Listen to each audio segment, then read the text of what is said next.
बेकसूरों को जेल में डाला जाएगा और दंगाई प्रवचन देंगे, जवाब तो मांगा जाएगा। जब इकोनॉमी धराशायी हो, कूटनीति में भारत पूरी तरह से घिर गया हो, मगर मुख्य धारा की मीडिया में पूरी तरह से सन्नाटा हो, तो जवाब तो मांगा जाएगा ना।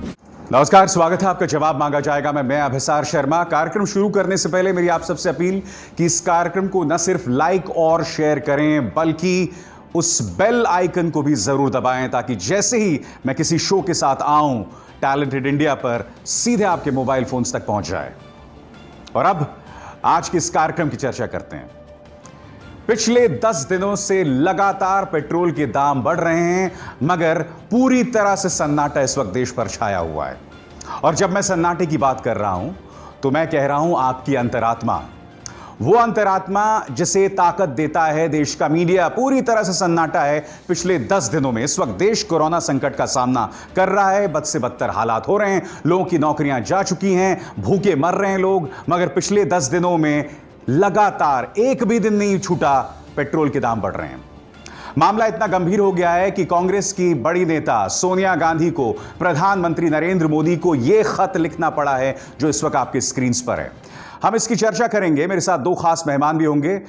कांग्रेस के नेता गौरव वल्लभ होंगे मेरे साथ, जी हां, जिन्होंने कई डिबेट्स में संबित पात्रा को पटखनी दी है। और साथ ही मेरे दोस्त और आर्थिक मामलों के जानकार आनंद चक्रवर्ती मेरे साथ होंगे, जो इस मामले की बारीकी को समझाएंगे। और मैं आपको यह भी बता दूं कि आनंद एनडीटीवी में काम कर चुके हैं, उनसे भी हम बात करेंगे।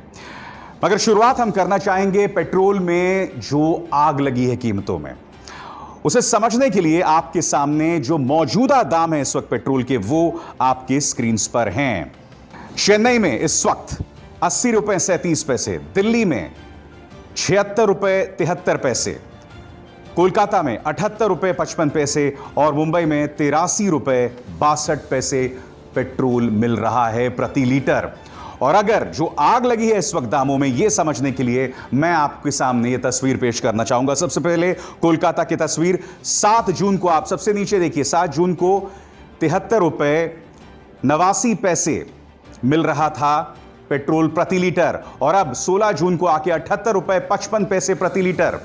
अब आपकी स्क्रीन पर मुंबई के पेट्रोल के दाम जून 6 को 78 रुपए 32 पैसे और अब 15 जून को 83 रुपए 17 पैसे।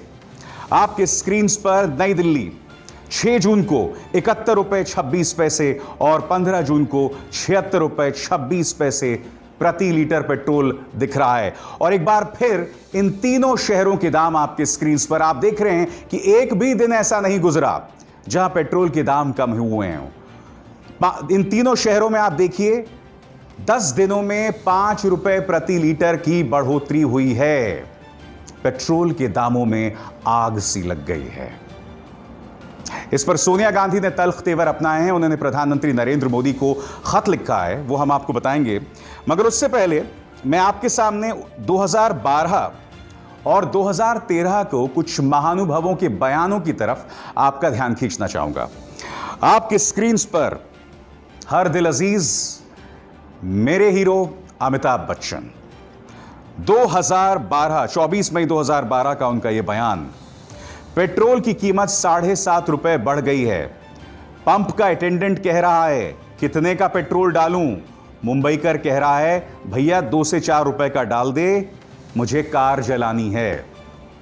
अब आपके स्क्रीन पर महानुभव रामदेव क्या कह रहे हैं, काला धन वापस आए तो पेट्रोल 30 रुपए में मिलेगा। अब आपकी स्क्रीन पर अक्षय कुमार, खिलाड़ी कुमार, जी हां, जो पूछते हैं प्रधानमंत्री नरेंद्र मोदी से कि आप आम कैसे चूसते हैं। यह बयान है उनका 15 जुलाई 2012 का। मैंने ट्विटर पर 62 ₹62 ट्रेंड होते हुए देखा। मुझे लगा या तो यह पेट्रोल की घटी हुई कीमत है या कोई नया स्कैम है 62 करोड़ का। तो मैं आपको क्या बतलाने की कोशिश कर रहा हूं, चाहे ये तीनों चेहरे अक्षय कुमार हो, अमिताभ बच्चन हो या बाबा रामदेव हो, 2014 से पहले ये लोग लगातार पेट्रोल की कीमतों की बात करते थे। अब मैं आपको सुनाना चाहता हूं गुजरात के पूर्व मुख्यमंत्री और देश के प्रधानमंत्री नरेंद्र मोदी ने उस वक्त जब पेट्रोल के दाम बढ़ रहे थे तो क्या कहा था, सुनिए। देश में जिस प्रकार से पेट्रोल के दाम बढ़ा दिए, ये दिल्ली सरकार की शासन चलाने की नाकामयाबी का जीता जागता सबूत है। देश की जनता के अंदर भारी आक्रोश है और इसके कारण और भी चीजों पर बहुत बड़ा बोझ होने वाला है। सरकार पर भी बहुत बड़ा बोझ होने वाला है। मैं आशा करूंगा कि प्रधानमंत्री जी देश की स्थिति को गंभीरता से लें और पेट्रोल के दाम बढ़ाए हैं उसको वापस करें। पेट्रोल के दामों में आग लगी हुई है और वो कब? जब दुनिया भर में पेट्रोल की कीमतें जो हैं, कच्चे तेल की कीमतें हैं, रिकॉर्ड स्तर पर नीचे आ चुकी हैं। तो इसका फायदा देश की जनता को पहुंचना चाहिए था। सिर्फ इसलिए नहीं कि दुनिया में कीमतें बढ़ गई हैं, बल्कि इसलिए कि देश इस वक्त कोरोना संकट का सामना कर रहा है। आज की तारीख में अगर यह मांग की जाए कि देश की जनता को इसका फायदा मिलना चाहिए, जब नौकरियां जा चुकी हैं, किसान बर्बाद हो रहे हैं, तो क्या यह वाजिब नहीं है? मैं आपको बता दूं कि कांग्रेस अध्यक्ष सोनिया गांधी ने इस पर तल्ख तेवर अपनाए हैं। उन्होंने प्रधानमंत्री नरेंद्र मोदी को लंबा चौड़ा खत भी लिखा है। उन्होंने क्या कहा है, मैं आपको पढ़ के सुना रहा हूं। सोनिया गांधी क्या कहती हैं? बुरी सलाह के चलते आपने एक्साइज ड्यूटी और पेट्रोल और तेल के दामों में बढ़ोतरी की है। उसके जरिए सरकार 2,60,000 रुपए कमाना चाहती है। वैसे ही लोगों को इतनी तकलीफ हो रही है, डर और असुरक्षा का क्या कहना। पेट्रोल के दामों में बढ़ोतरी से लोगों पर अतिरिक्त बोझ डाला जा रहा है, जो ना सही है और ना न्यायसंगत। यह सरकार की जिम्मेदारी है कि वे लोगों के दर्द को कम करे, ना कि उसे बढ़ाए। लोग पहले ही कोरोना से परेशान हैं, ऊपर से सरकार पेट्रोल के दाम बढ़ाने की सोच भी कैसे सकती है? इस संकट के चलते लाखों का रोजगार जा चुका है, छोटे बड़े व्यवसाय तबाह हो चुके हैं, मध्यम वर्गीय परिवारों की आय कम हो रही है, यहां तक कि खरीफ के मौसम में किसान फसल तक नहीं लगा पा रहे हैं। सोनिया गांधी के तल्ख तेवर और ये लेटर उन्होंने आज ही प्रधानमंत्री नरेंद्र मोदी को लिखा है। इस मुद्दे को लेकर मैंने कांग्रेस के प्रवक्ता गौरव वल्लभ से बात की। क्या कह रहे हैं गौरव वल्लभ, खुद सुनिए। आज लगातार 10वें दिन भी पेट्रोल और डीजल के दाम बढ़े हैं। पेट्रोल और डीजल के दाम दोनों दिल्ली में मार्गदर्शक मंडल में शामिल हो चुके हैं। आज डीजल के दाम 75 रुपये 19 पैसे पर पहुंच चुके हैं। और मेरे इस संदर्भ में सरकार से 3 सवाल है। नंबर 1 कि जब 2014 में पेट्रोल पर प्रति लीटर 9 रुपये 20 पैसे की एक्साइज ड्यूटी लगती थी, आपने उसको 250% बढ़ाकर 32 रुपये 98 पैसे क्यों किया? जो डीजल पर एक्साइज ड्यूटी प्रति लीटर 3 रुपये 46 पैसे लगती थी, आपने उसको 850% बढ़ाकर 31 रुपये 83 पैसे क्यों किया? इसका जवाब दीजिए। और दूसरा सवाल यह है कि जब अंतर्राष्ट्रीय बाजार में कच्चे तेल की कीमतें गिरती है, तो उसका लाभ आप हमें क्यों नहीं देते हो? जब कीमतें गिरती है तो एक्साइज ड्यूटी बढ़ा दी जाती है, और जब कीमतें जरा सी बढ़ती है उसका भार हम पे डाल दिया जाता है। ऐसा डबल स्टैंडर्ड का व्यवहार हमारे साथ क्यों?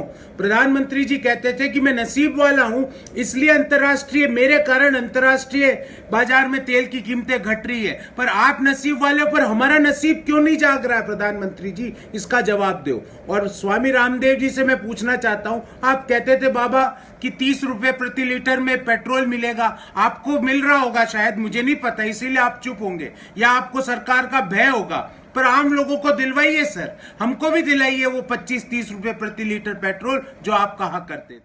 आप जानते हैं वो पुराना गाना था, एक फिल्म आई थी पीपली लाइव, कि सखी सैया तो खूब ही कमाते हैं, महंगाई डायन खाए जाते हैं। अब ये तो 2014 से पहले का गाना था। अब 2014 के बाद का गाना ये है कि सखी सैया तो बेरोजगार हैं, ऊपर से महंगाई डायन खाए जाते हैं। जी हां, नौकरियां इस वक्त लोगों की जो जा रही हैं वो पिछले 50 साल के रिकॉर्ड तोड़ चुकी है। ये मेरे शब्द नहीं हैं, ये आपके सामने दस्तावेज हैं जो इस बात को प्रमाणित करते हैं कि पिछले 45 सालों में बेरोजगारी को लेकर इतनी बुरी समस्या पेश नहीं आई है। और ऐसे माहौल में पेट्रोल के दाम बढ़ना। मैंने बात की इकोनॉमिक एक्सपर्ट और पत्रकार आनंद चक्रवर्ती से और उनसे जानना चाहा कि सरकार जो ये दाम बढ़ा रही है, पिछले 10 दिनों में जो 5 रुपए बढ़ चुके हैं, उसे आप कैसे देखते हैं? अब साथ देखिए, एक बिल्कुल उल्टा गेम चल रहा है। एक तरीके से हमारे देश में पेट्रोल और डीजल के दाम बढ़ रहे हैं, लेकिन दुनिया भर में जितना कच्चे तेल का दाम घट रहा है। पिछले एक हफ्ते से दुनिया भर में कच्चे तेल का दाम घटा है, हमारे देश में जो फ्यूल के दाम है यानी पेट्रोल डीजल के दाम है वो बढ़े हैं। लेकिन इसका एक बड़ा कारण ये है कि जब सबसे पहले कच्चे तेल के दाम गिर गए थे, जब कोरोना वायरस के चलते, कोविड-19 के चलते, उस वक्त सरकार ने दाम वहीं पे रखने के लिए एक्साइज ड्यूटी बढ़ा दिया था, काफ़ी तेज़ी से एक्साइज ड्यूटी बढ़ा दिया था। और जितने भी ऑयल मार्केटिंग कंपनी है उन्होंने प्राइस को वहीं का वहीं रखा 84 दिनों तक। ये रिपोर्ट में हमें पता चल रहा है कि रिवीजन नहीं हुआ प्राइस का। तो अब एक तरीके से आप कह सकते हैं कि पकड़म पकड़ाई चल रही है, कैचअप चल रहा है कि पहले जितना हमें मुनाफा होता था उसी रेट पे अगर पहुंचना है तो धीरे धीरे दाम बढ़ाना पड़ेगा। कहा जा रहा था कि पेट्रोल डीजल के दाम 5-6 रुपए बढ़ जाएंगे, एक बार में ना बढ़ा के 10 दिनों तक लगातार धीरे धीरे बढ़ाया जा रहा है। लेकिन इसका कारण ये नहीं कि ऑयल मार्केटिंग कंपनियों ने अपना मुनाफा बढ़ा दिया है, वो वहीं पे रखने की कोशिश कर रही है। जिस रेट पे उनके पास आता है क्रूड और उसी लेवल पर रखने की वो कोशिश कर रही है। सरकारों ने, केंद्र और राज्य सरकारों ने टैक्स बढ़ा दिया। और इनसे मैंने यह भी पूछा कि जब सरकार हाथ खड़े कर देती है कि हमारे हाथ में नहीं है, तो क्या सरकार का यह तर्क जायज है? क्या कह रहे हैं आनंद चक्रवर्ती, आप खुद सुनिए ध्यान से। तो सरकार क्या कर सकती है अभिसार? आप देखिए कि सरकार को क्या इस वक्त पेट्रोल डीजल के दाम बढ़ाकर अपना खर्चा उठाना चाहिए? हाँ, टैक्स नहीं आ रहा हाथ में, तो सरकार ने क्या किया, काफ़ी सारा एक्साइज ड्यूटी बढ़ा दिया। तो इससे सरकार के हाथ में टैक्स ज़्यादा आ जाएगा, क्योंकि जीएसटी आप जान रहे आ नहीं रहा है, कुछ बिक नहीं रहा तो जीएसटी नहीं आएगा। वैसे ही कोरोना वायरस से पहले ही जितना टैक्स का टारगेट था वो पाना बहुत मुश्किल हो रहा था सरकार के लिए। तो सरकार अब पेट्रोल डीजल यानी कि फ्यूल पर टैक्स निकालकर हमसे इसको बढ़ाने की कोशिश कर रही है। लेकिन इसका एक सबसे बड़ा प्रॉब्लम यह है कि इस वक्त सरकार को टैक्स ना बढ़ाकर टैक्स में छूट देनी चाहिए। दाम वैसे ही बढ़ रहे चीज़ों के, आप देख रहे हैं कि इन्फ्लेशन, फूड इन्फ्लेशन 10% के आसपास पहुंच चुका है। और जितना हम डीजल पर भी देंगे तो उतना फ्रेट यानी कि गांव से सामान लाने में खर्चा बढ़ेगा। तो इस समय टैक्स कम करना चाहिए सरकार को, अपना राजकोषीय घाटा बढ़ाकर यानी कि फिस्कल डेफिसिट बढ़ाकर खर्चा करना चाहिए, ना कि टैक्स बढ़ाना चाहिए। तो इसको आप कह सकते हैं एक तरीके का मायोपिक, यानी कि जो चश्मा जो लगता है ना, कि पास का चश्मा जिनको लगता है, वैसा एक डिसीजन है जो आप सोच रहे कि अभी के लिए मैंने टैक्स ले, लेकिन लॉन्ग टर्म इंपैक्ट क्या होगा ये सरकार नहीं सोच रही अभी। सर, मैंने आपको सुनाया था कि बाबा रामदेव ने क्या कहा, अमिताभ बच्चन ने क्या कहा, अक्षय कुमार ने 2014 से पहले क्या कहा था। अब ये पूरी तरह से खामोश हैं। बाबा रामदेव ने तो ये भी कहा था कि काला धन आएगा। अब काला धन कहां है किसी को नहीं पता। अन्ना आंदोलन हुआ था, याद है आपको? ये तमाम चेहरे याद है आपको? खुद अन्ना हजारे, अरविंद केजरीवाल, जनरल वीके सिंह, किरण बेदी। रामदेव अन्ना आंदोलन से सीधे तौर से नहीं जुड़े थे, मगर उन्होंने, आपको याद होगा, रामलीला मैदान में भ्रष्टाचार के खिलाफ और काले धन के खिलाफ एक आयोजन किया था। देर रात उन्हें औरतों के कपड़े पहन के भागना पड़ा था। और यह हंसने की बात नहीं है दोस्तों, क्योंकि मैंने उस वक्त इसकी कड़ी आलोचना की थी। मैंने कहा था उस वक्त कि देर रात आपने दिल्ली पुलिस के जरिए बाबा रामदेव के आंदोलन पर हमला कराया, यह निहायत ही गैर जिम्मेदाराना है। मैंने उस तरह के आंदोलनों का उस वक्त साथ दिया था एक पत्रकार होने के नाते, मगर आज उन आंदोलन से सबने कमाई की। रामदेव, बाबा रामदेव से आज की तारीख में बिजनेस मैग्नेट बन गए हैं, लाला रामदेव बन गए हैं। जनरल वीके सिंह सांसद हैं, मंत्री हैं। अरविंद केजरीवाल दिल्ली के मुख्यमंत्री बन गए हैं। कुमार विश्वास एक छोटे कवि से सुपरस्टार कवि बन गए हैं। किरण बेदी पहले बीजेपी में आई और उसके बाद अब राज्यपाल हैं। तो सबने कमाई की, मगर लोगों की समस्या वहीं की वहीं रही। और लोकपाल कहां है भैया? लोकपाल क्या चीज होती है? लोकपाल, इस सरकार में लोकपाल, खासकर भ्रष्टाचार को लेकर जिस तरह की ट्रांसपेरेंसी की कमी है, पारदर्शिता की कमी है, ऐसा पहले कभी नहीं हुआ। लोकपाल की अब कोई बात ही नहीं करता है। ना ये सरकार जो कि उस वक्त अन्ना आंदोलन पर सवार होकर आई थी, उस वक्त जो मुद्दे उठाए जाते थे उसमें पेट्रोल के दाम भी थे। आज पूरी तरह से खामोशी छाई हुई है। और सबसे दुख की बात यह है कि प्रधानमंत्री नरेंद्र मोदी खुद इस मुद्दे पर खामोश है। और मीडिया पूरी तरह से खामोश है। मीडिया आए दिन कुछ ना कुछ ऐसा कर रहा है जो यह प्रमाणित कर रहा है कि वो नए नए लेवल्स पर गिर सकता है।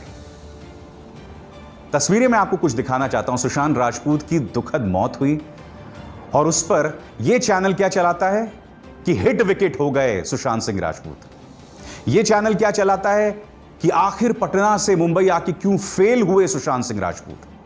यह मान्यवर क्या कहते हैं कि हमारे पास ऐसे दस्तावेज हैं जो यह साबित करते हैं कि सुशांत सिंह राजपूत डिप्रेशन का शिकार थे। पहली बात, अगर आपके पास ऐसे दस्तावेज हैं तो उसे आप सार्वजनिक कैसे कर सकते हैं? आप उसकी चर्चा कैसे कर सकते हैं? कोई व्यक्ति अगर बीमार था तो आप दुनिया को क्यों बता रहे हैं कि उसको लेकर आपके पास दस्तावेज हैं? आखिर क्यों? और आपको याद होगा किस तरह से सुशांत सिंह राजपूत के पिता बेहोश हो रहे थे, मगर यह मीडिया और उसकी बेशर्मी साफ तौर पर उनके घर में दिखाई दे रही थी। घुसे हुए थे, वहीं से वो रिपोर्टाज कर रहे थे। अगर आप कैमरा लगा के सिर्फ तस्वीरें लेते तो बात भी समझ आती। उनकी बहन मिन्नतें कर रही थी कि आप बाहर जाइए। हर बार आप नई हदों को पार करते हैं और गिरते चले जाते हैं, और पेट्रोल के दामों को पूरी तरह सन्नाटा है।